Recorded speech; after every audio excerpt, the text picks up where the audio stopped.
a graça e a paz do nosso amado Senhor e Salvador esteja com cada um dos irmãos.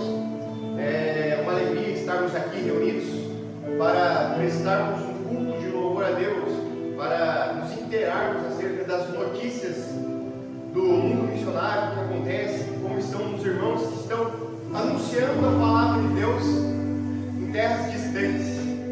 Vamos constantemente agradecer a Deus por nos permitir usufruirmos dessa liberdade de nos ajuntarmos no templo, para adorarmos, para engrandecermos, para agradecermos e compartilharmos a comunhão uns com os outros.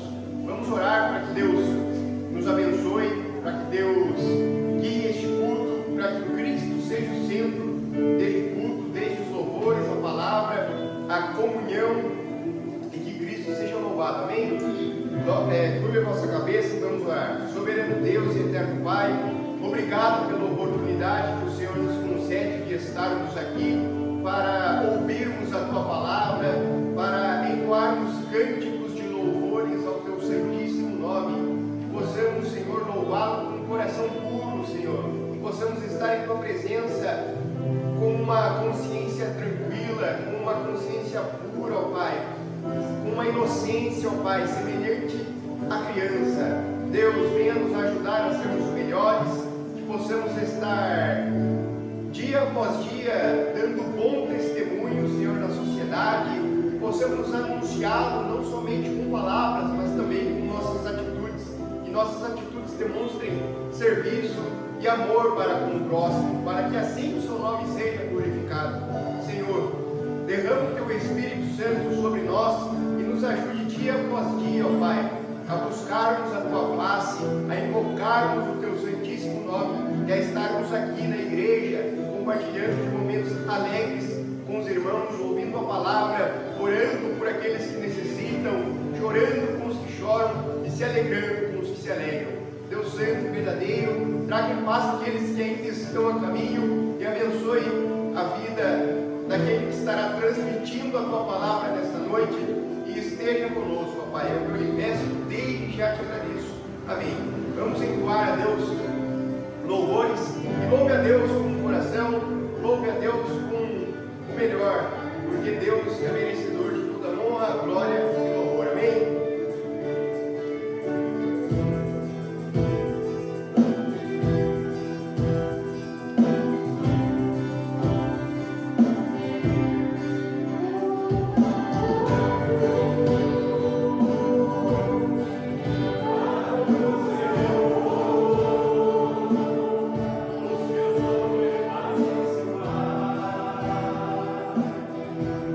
Oh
Gentilmente me atraiu e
entoarmos cânticos de louvores a Deus, cristocêntricos, que exaltam a soberania de Deus, que exaltam a sua magnificência. Deus é merecedor de todo esse louvor. Vamos orar para que Deus nos abençoe neste momento, que os nossos ouvidos estejam atentos às palavras que serão ministradas agora.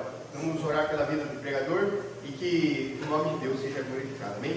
Soberano Deus e eterno Pai, obrigado pela oportunidade que o Senhor nos concede de estarmos neste momento, depois de ouvirmos a louvores que exaltam o Teu nome, de agora nos assentarmos e ouvirmos a Tua palavra.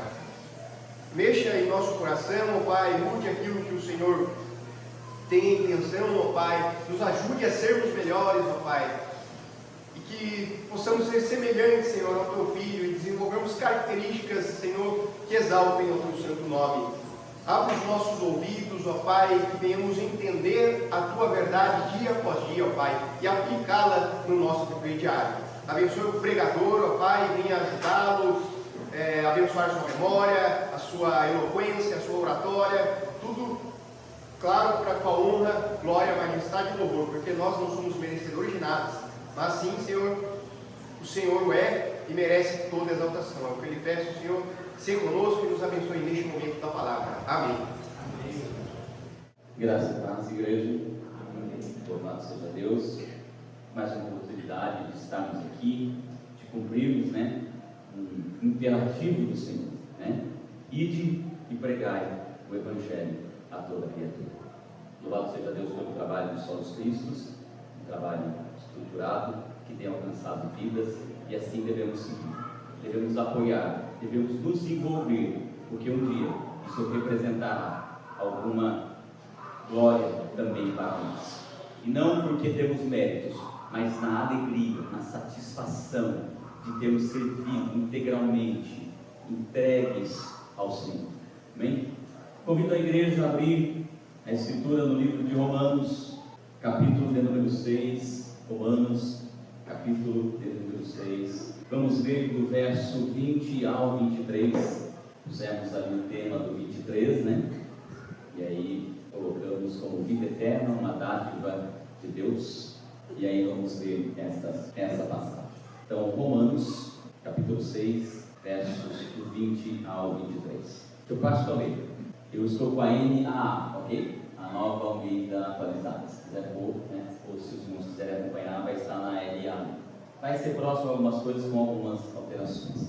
Então vamos lá.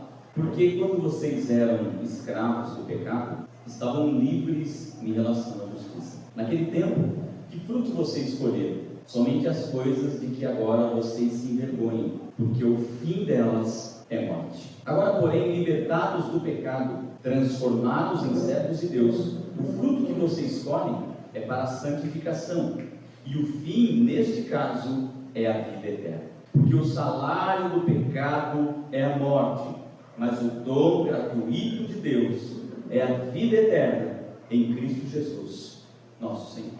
Para nós nos situacionarmos um pouco aqui no contexto, é bom considerar, algumas coisas que podem vir antes.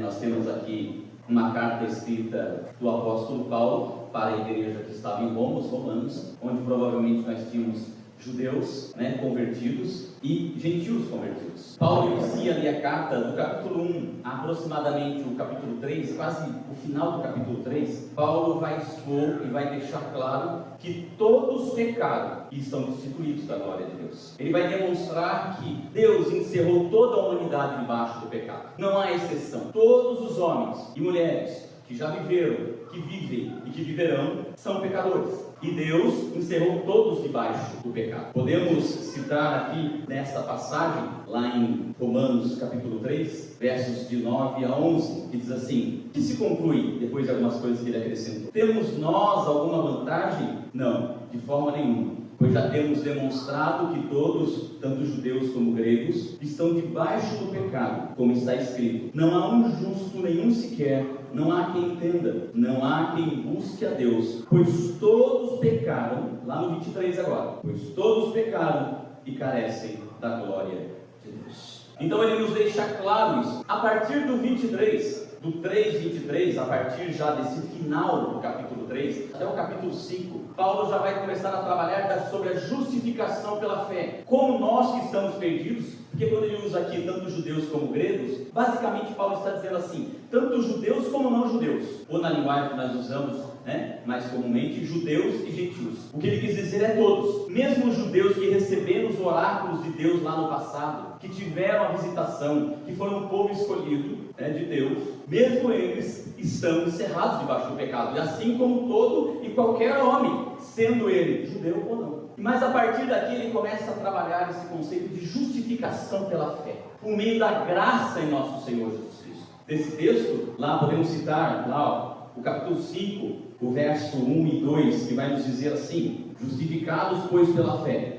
temos paz com Deus por meio de nosso Senhor Jesus Cristo, pela qual obtivemos também acesso, pela fé, a esta graça, na qual estamos firmes e nos gloriamos na esperança da glória de Deus. Parece que Paulo, no capítulo 5, ele encerra então essa sessão. Ele trabalha mostrando que todos são pecadores. Agora ele mostra o caminho e a justificação pela fé. Então no 6 ele parece iniciar uma nova fase, onde logo no início do 6 ele exorta e ele alerta essas pessoas que agora professam a fé cristã, que jamais entendam que a graça é uma permissão para pecar. Tampouco significa que o pecado não será mais punido. Não podemos confundir isso. A graça de Deus só é válida para aqueles que estão em Cristo, e os pecados serão punidos da mesma forma para todos aqueles que não estão na graça e que não estão em Cristo. Guarde essa passagem, nós falaremos dela logo mais antes do desfecho. Então vamos nos lembrar, há uma exortação de Paulo aqui. Paulo aqui no começo quer nos lembrar e reforçar que fomos libertos do pecado, aqueles que creem em Deus. E libertos do pecado, não faz nenhum sentido viver e continuar na prática do pecado. Se estamos em Cristo, estamos sendo santificados por Ele. A justiça que está em nós, foi Ele quem nos transmitiu, porque o juízo que deveria cair sobre nós, caiu sobre Ele. Ele nos justificou. E então chegamos um pouco mais adiante, em parte do que lemos, onde o apóstolo Paulo vai mostrar que agora, se outrora servimos ao pecado com nossos membros, como servos do pecado, não devemos agora, então, estando em Cristo, servi-lo muito mais? Não devemos, libertos, então, do pecado, servirmos a Deus?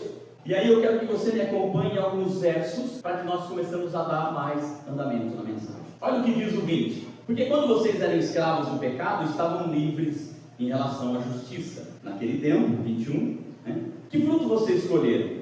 Somente as coisas de que agora vocês se envergonham, porque o fim delas é a morte. Não confunda, o apóstolo Paulo não está dizendo aqui que quando você estava no pecado, ou aqueles que ainda estão no pecado, quando ele diz livres da justiça, ele não está querendo dizer que eles não devem nada à justiça, muito pelo contrário, só está dizendo que eles ainda não estão respondendo, eles não têm acesso a essa justiça, eles vivem no pecado, são escravos, e ao usar essas duas imagens, porque ele vai transformar tanto o pecado como o Senhor, e os seus adeptos e seguidores de escravos, e vai usar também, como nós veremos à frente, o próprio Deus como Senhor, e aqueles que creem nele, pessoas que ele vai santificar, e que por fim dará a eles vida eterna. Então ele vai trabalhar esse contraste, para mostrar para nós a diferença entre sermos escravos do pecado, tendo como fim de tudo isso o desfecho final, a morte, e que servindo a Cristo, temos como desfecho final de tudo isso a vida eterna. Quando ele trabalha aqui o pecado como senhor de escravo, mas vamos ler o 22 também. Agora, porém, libertados do pecado, que é o que ele já reforçou no início do capítulo 6, transformados em servos de Deus, o fruto que vocês escolhem é para a santificação. E o fim, neste caso, é a vida eterna. Ele parece sintetizar esse pensamento que ele está dizendo aqui, nessa segunda fase do capítulo 6, no verso 23. Versículo conhecidíssimo no mundo inteiro, não é mesmo? Onde ele diz que o salário do pecado é a morte, mas o dom gratuito de Deus é a vida eterna. Mas essa vida eterna é em Cristo Jesus, nosso Senhor. Vamos considerar essa primeira parte? E um pouco do verso 21, considerando o pecado como Senhor, o seu único objetivo é matar, O pecado, ele engana. O pecado, ele faz propostas de realização, de satisfação, de felicidade, mas ele não entrega isso. Os prazeres que ele proporciona, de fato, são prazeres, mas esses prazeres, eu usaria isso como conjectura, são como narcóticos, drogas, que à medida que as pessoas vão usando, elas sentem algum prazer, mas à medida que elas vão usando, elas precisam de uma carga cada vez maior dessa droga, elas precisam de uma quantidade cada vez maior, porque elas não sentem mais a satisfação que sentiam outrora, e querem mais e mais, e com isso o pecado as acorrentou, porque são escravas dele, e ele vai suprimir seus escravos com essas correntes e com essas cadeias até a sua morte. O pecado não traz felicidade, não traz alegria, não traz completude. O pecado, a sua missão é matar. Ele só pode fazer isso, e ele tem poder para fazer isso. Então, para aqueles que são escravos do pecado e que estão dentro das suas garras, não há outra saída a não ser a morte. E veja se isso não é verdade. Vamos considerar um pouco a nossa geração. Nenhuma geração teve tanto acesso à tecnologia, à ciência e à informação como tem a nossa. No entanto, o ser humano não parece mais feliz. E isso são as pesquisas que indicam. Nós testemunhamos isso através das notícias. Recentemente, a semana retrasada, eu vi algumas notícias, algumas delas na CNN, de que pessoas com surtos psicóticos, segundo as pesquisas, os atendimentos cresceram de forma exponencial. As pessoas estão cada vez mais com problemas psiquiátricos, psicológicos e emocionais, mostrando uma doença que não está no que está à nossa volta. Alguns tentam dizer o seguinte, pegando outro extremo, vão dizer não. Sabe por que isso está acontecendo com essa geração? Porque é uma geração que fica no celular, uma geração que fica no computador, uma geração que fica na internet, uma geração que busca só entretenimento. Mas a razão verdadeira não é essa. O que está nos deixando doente, o que está nos matando é o pecado. É ele que deturpa tudo que deveria favorecer, beneficiar o homem, a humanidade. Ele deturpa e destrói, ele faz com que as pessoas tenham obstinação por esse tipo de prazer destrutivo, até que elas não tenham mais vida nem fôlego e morram, porque esse, como eu disse, é a missão do pecado. Ele mata, ele destrói, não há outra alternativa para ele. Vejam como está a estrutura das famílias. Esses dias eu vi um meme que dizia o seguinte, uma pessoa dessa atual geração em busca, que às vezes está em busca ainda da sua própria identidade, dizendo assim: a nossa geração vai mudar o mundo. Vocês não conseguem nem mesmo decidir coisas simples, se vão ter uma família ou não. Veja que valores que são caros para nós, família, trabalho, a fé, são completamente desvalorizados por eles. O desprezo pela vida, o desprezo pela ética. Hoje em dia, você ser mais conservador, mais ético, é pior do que antes era ser careta na minha geração, de 80, 90. Hoje eu nem sei mais o nome que eles dão, mas é horrível. Ou seja, uma geração que está constantemente em busca de algo que não vão encontrar. O pecado está prometendo isso a eles, mas é um narcótico. Eles estão se alimentando desse narcótico, possuindo esse narcótico, e estão aumentando cada vez mais o seu consumo, e as correntes e as cadeias do pecado em volta deles estão apertando, suprimindo, até a sua morte. Nós não estamos morrendo, essa geração não morrerá. O homem não morre por causa da tecnologia, da ciência, das organizações, das entidades. Nós morremos por causa do pecado, pois está escrito: o salário do pecado é a morte. Esse senhor chamado escravo, ele aprisiona os seus adeptos, os seus escravos, conduzindo-os até a morte. Ele os aprisiona em suas garras, e o pagamento que ele dará, a retribuição que ele dará a todos eles, será a morte. Basta olharmos para a nossa sociedade. Essa aparente felicidade não existe. As pessoas estão buscando realizações em coisas inacreditáveis. O homem e a mulher, o ser humano em si, está perdendo a sua identidade como ser racional, como ser ético, como ser que tem valor. Sua mãe, seu pai, sua irmã, seus irmãos, seus amigos, todos eles têm um valor inestimável diante de Deus, e deveria ter o mesmo valor para os homens e para a igreja. Já disse um pregador no passado: se Deus nos deu as pessoas para amar, e as coisas para usar. Então por que estamos amando as coisas e usando as pessoas? É o que temos visto e testemunhado. Outra coisa que eu gostaria de considerar aqui, quando nós falamos da morte aqui, muitos podem pensar, morte é uma coisa simples, né? Morreu, acabou. Alguns ímpios podem pensar isso, aqueles que não creem. Morreu, acabou. Então eu vou viver minha vida do jeito que eu quero, vou curti-la, e morreu, acabou mesmo, não tem mais nada. Nós vimos essa morte, esse salário do pecado e a morte, como algo muito simplório, mas ele é muito mais complexo do que pensamos. A morte aqui não é só a morte física, no qual alguns pensam que é o fim. É só olharmos para Hebreus, quando ele diz que está ordenado ao homem morrer uma vez só, vindo depois disso o juízo. Isso já revela para mim que a morte física não é o fim, porque depois dela eu tenho uma audiência com o juiz de toda a terra, e o juízo dele cairá sobre mim e sobre todos os pecadores. Então essa morte é um estado de existência mais miserável que existe, mais triste, mais desgraçado, mais isento de alegria, é cheio de tristeza, de dor, de desespero, porque sobre essa morte, sobre esse estado de existência, está a ira de Deus sobre o pecado.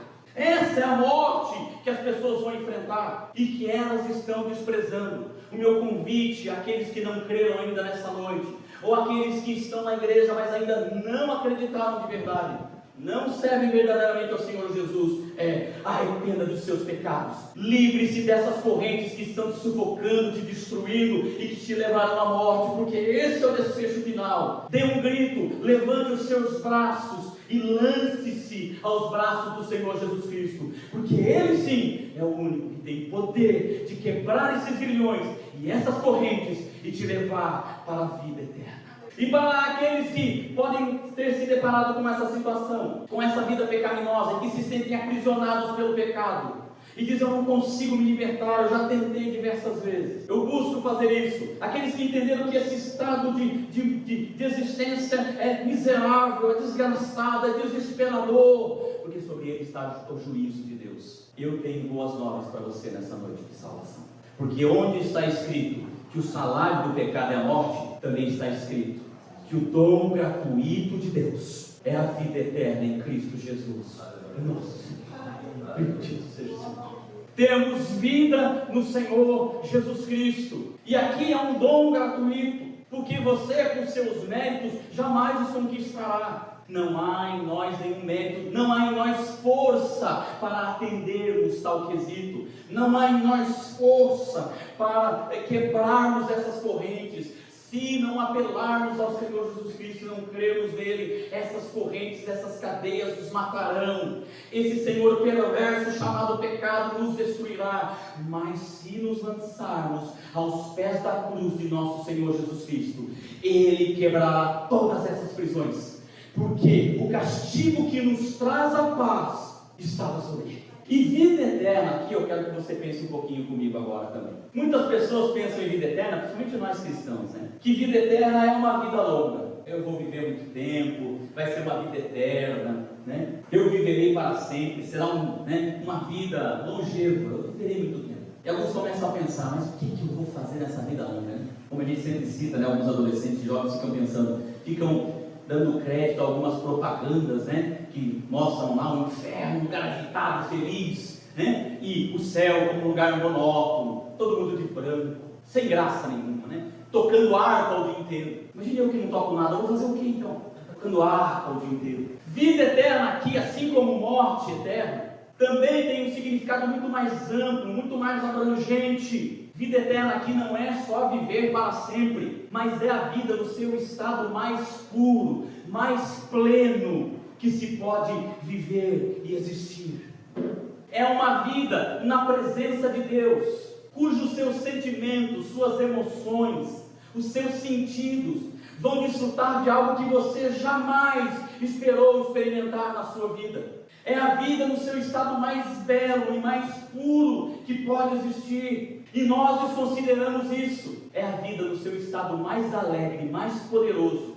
É aquela realização e satisfação e completude que o pecado prometeu e matou. É aqui, somente no Criador, que nós vamos encontrá-la. E esse Criador que pode proporcionar a nós essa satisfação, essa completude. Ele não só vai nos proporcionar isso, como estará conosco por toda a eternidade e durante toda essa vida e existência. Isso não tem comparação. Se você já desfrutou de prazeres aqui nessa vida, se nós somos capazes de desfrutar de cores e de lugares belos, você acha que o Criador do reino do céu, o reino de perfeição, vai ser menor do que esse? Tenha certeza que esse reino vai nos impressionar. Porque um pouquinho disso o apóstolo Paulo acabou dizendo, não foi? Quando ele disse que, tendo ido ao terceiro céu, não sabe se no corpo ou fora do corpo, viu coisas que são quase impossíveis de descrever, mas que ao experimentá-las por uma fração de tempo, deu vontade de permanecer lá por toda a eternidade. Se Deus criou os mares e todos os peixes que nele há, se Deus criou os céus e as aves que nele há, se Deus criou a terra e todas as flores, as matas e as cachoeiras e toda a beleza que ele criou neste mundo que já está caído, o que podemos dizer do reino de glória que ele nos dá? Será incomparável em cor, em glória, em satisfação. O problema é que às vezes é difícil ver isso em função das limitações das nossas experiências. E onde eu gostaria que nós olhássemos para isso? Eu tenho visto vídeos recentemente, né? A internet tem muita coisa boa também, né? Tenho visto alguns memes recentemente, de pessoas, às vezes adultos, crianças, né? Até nenéns, né? Que tem alguma deficiência visual ou auditiva. E aí eles desenvolvem a tecnologia e vão fazer teste. E dão, por exemplo, um óculos para uma criança que não enxergava. Deram um óculos lá para uma criança pequena, quase um bebê, né? E ele praticamente não enxergava. Quando deram o óculos e ele viu a face da sua mãe, ele abre um sorriso enorme, que não tem como você que está do lado de cá não se emocionar com o sorriso dele, porque ele está contemplando a face da sua mãe. Eu vi de um pai que era surdo e mudo, mas conseguia se comunicar, claro, que recebeu um aparelho que podia ouvir. Quando ele ouviu a voz da esposa e da filha, ele se derramou em lágrimas abraçando as duas, porque pela primeira vez na vida, ele estava ouvindo a voz da filha, a voz da esposa. E diversas passagens vão mostrando crianças que não podiam ver, vendo pela primeira vez, vendo o rosto do pai, da mãe, da esposa, do filho, e se alegrando de forma imensa, não contendo as suas emoções, explodindo de alegria e satisfação. Talvez se fossem escolher qual foi o melhor momento da sua vida, escolheriam o momento em que constituíram sua família e o momento em que puderam ver, tocar e sentir a sua família. Podemos dizer o mesmo da vida eterna. Nossos sentidos, irmãos, hoje estão comprometidos pelo pecado, estão delimitados pelo pecado, manchados por ele. Mas na ressurreição dos corpos, quando aquilo que é corruptível se revestir de incorruptibilidade e aquilo que é mortal se revestir de imortalidade, então nossos olhos se abrirão, nossos ouvidos se abrirão, nossos sentidos se abrirão de forma pura, perfeita, numa amplitude jamais conhecida por nós. E o Deus que nós conhecemos hoje à distância, nós conheceremos face a face. Se um pai se alegra ver o rosto da sua filha e da sua mãe, se um filho se alegra ver o rosto do pai e da mãe, qual será o nosso sentimento em contemplar face a face o nosso Criador, face a face nosso Senhor e Salvador Jesus Cristo, para o qual pregamos e cantamos toda a nossa vida, de forma pura e plena, sem nenhum obstáculo, viveremos a verdadeira vida, satisfação e completude que a vida pode dar. Eu convido você que está ouvindo esta mensagem nessa noite, arrependa-se dos seus pecados, creia no Senhor Jesus Cristo, porque está escrito que se com a boca confessares e com o seu coração creres que o Senhor Jesus Cristo ressuscitou dos mortos, você terá a vida eterna. E essa vida eterna, como ele diz aqui, ela é em Cristo Jesus. Não há outra forma de alcançá-la, não há outra maneira de fugir da ira e do juízo de Deus, mas em Cristo Jesus nós temos a sua cobertura, nós temos a justificação nele. É Ele quem nos guarda, é Ele quem nos transformou em filhos de Deus. Bendito seja o seu nome.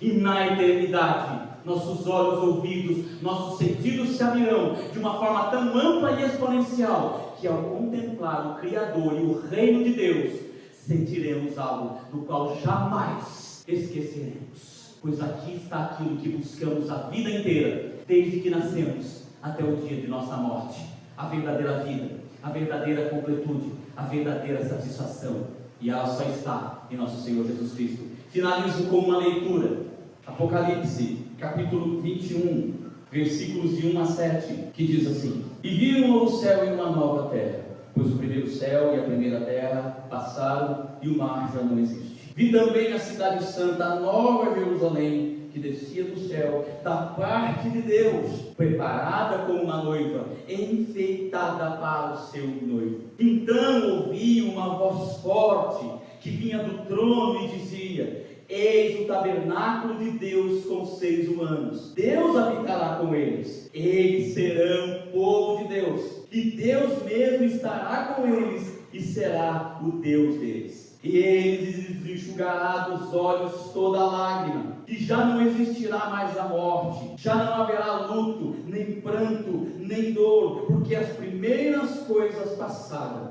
Aquele que está sentado sobre o trono disse: Eis que faço nova todas as coisas. E acrescentou: Escreve, porque estas palavras são fiéis e verdadeiras. E disse-me ainda: Tudo está feito. Eu sou o Alfa e o Ômega, o princípio e o fim. E eu, a quem tem sede, darei de graça da fonte de água da vida. O vencedor herdará estas coisas, e eu serei o Deus dele, e ele será o meu filho. Assim como todas as promessas de Deus se cumpriram, essa se cumprirá à risca.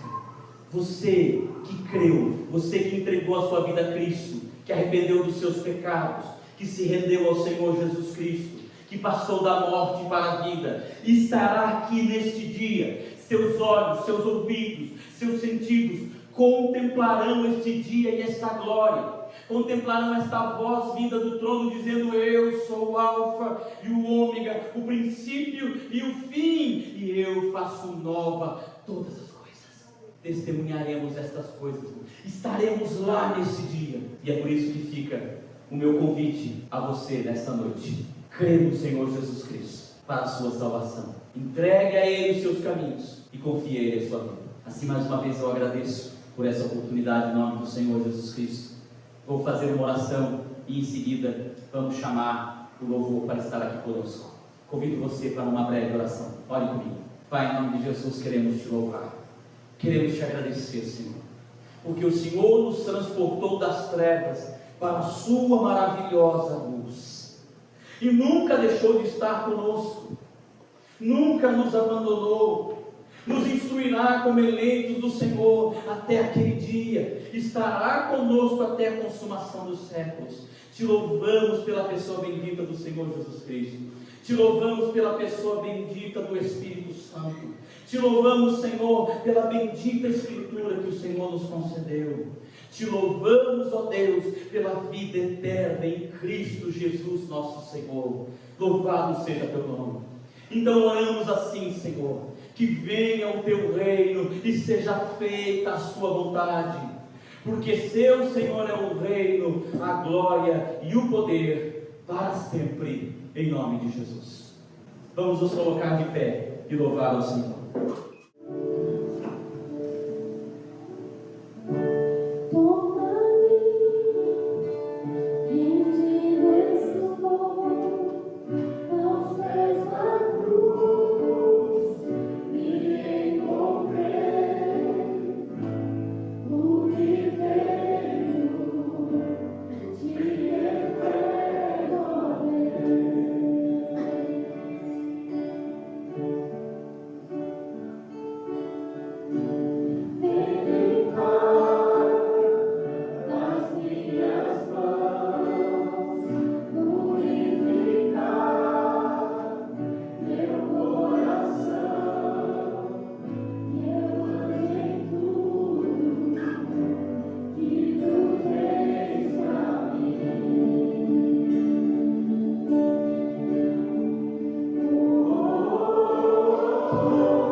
Senhor Deus, muito em breve, por intermédio dos méritos de Jesus, teu Filho, nos encontraremos.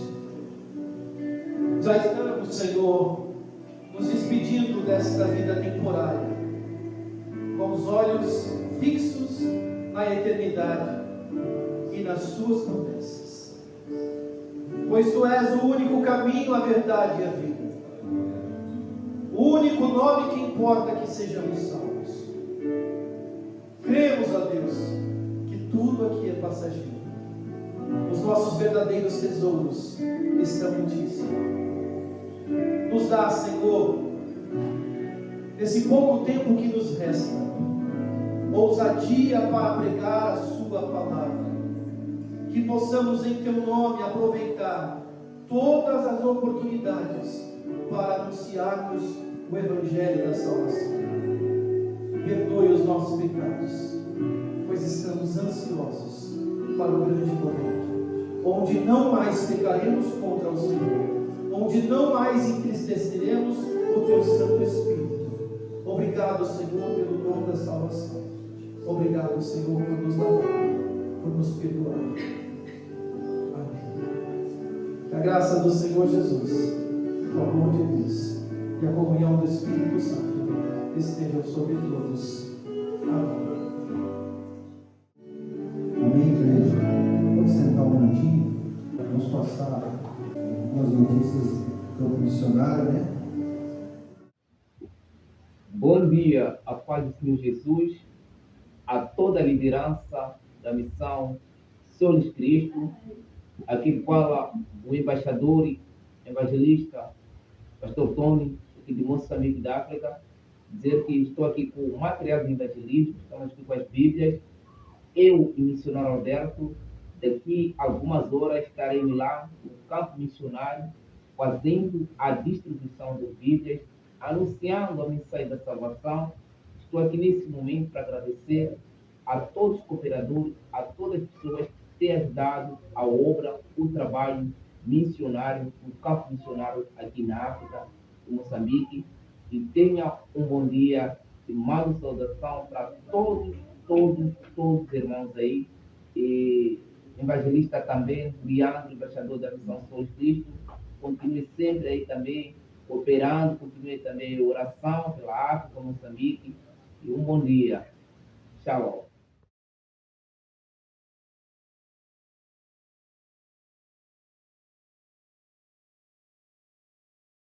Amém. Aí está o pastor todo. Aí são as Bíblias que nós entregamos desde o início deste ano, janeiro, estamos no final de fevereiro.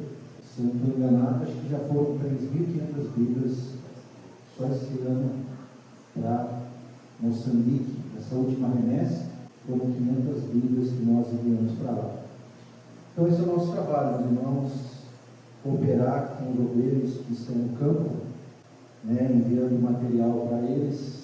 O povo da África é um povo bastante carente, principalmente com relação à Escritura Sagrada. Algum tempo atrás, eu conversando com um outro missionário de uma outra região, eles, para poderem ler a Escritura, eles estavam rasgando as folhas da Bíblia e passando de um para o outro, para poder ler a Palavra de Deus, ter acesso à Palavra de Deus. Então, nós louvamos a Deus por todos aqueles que têm nos ajudado aí, através das ofertas, das doações, e nós temos conseguido aí apoiar esses nossos amados irmãos aí no campo missionário. Esse é o trabalho, né, principal da missão Solis Cristo, que é propagar o Evangelho de Jesus Cristo a toda a criatura. Também fazendo discípulos, né? Todas essas pessoas que estão recebendo as Bíblias, elas estão sendo inseridas em igrejas locais, igrejas sérias, igrejas comprometidas com a palavra do nosso Deus. Então, contamos com o seu apoio, que você também seja um apoiador desse trabalho. Invista no reino de Deus, porque, né, nós, como o nosso irmão muito bem trouxe, naquele grande dia nós poderemos olhar nos olhos do nosso Senhor e ouvir da sua boca: venha, servo bom e fiel, entre para o gozo do teu Senhor, porque foste fiel no pouco, mas no muito eu te colocarei. Então, são essas as palavras que nós anseiamos em ouvir do nosso Deus. Que Deus nos ajude, que Deus continue abençoando a missão Solos Cristo, para que ela continue apoiando o trabalho missionário e avançando, né? Tanto em Moçambique como também em outros campos em toda a África. Que Deus assim nos ajude. Amém? Deus abençoe a todos e até o próximo culto.